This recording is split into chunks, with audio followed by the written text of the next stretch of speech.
Hello mga kabayan, magandang hapon po at magandang araw sa inyong lahat. Ako po si Aaron at ito po ang aking YouTube channel kung saan pinakikita ko po sa inyo ngayon sa kasalukuyan naglalakbay po tayo papunta sa isang simbahan dito sa United Arab Emirates dito sa Dubai.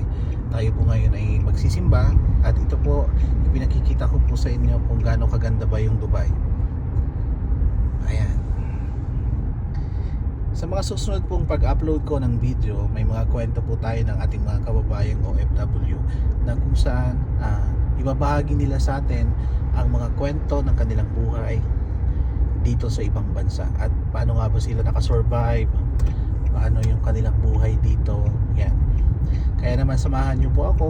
Ito po ang kauna-unahan kong video na i-upload sa aking YouTube channel. Kaya naman pinakita ko lang sa inyo kung gaano ba kaganda yung United Arab Emirates.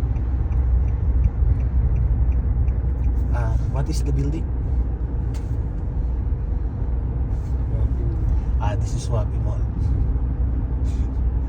Ayun, ang ganda ng kalsada dito dahil nga napakalaki ng mga kalsada dito sa both side, kaya wala halos traffic. Maganda yung servisyo ng mga sa transportation. Kaya naman ito po, samahan niyo po ako sa aking YouTube channel. Sana po mag-subscribe kayo sa aking YouTube channel, ang Kwentong OFW. Maraming salamat po. Bye-bye.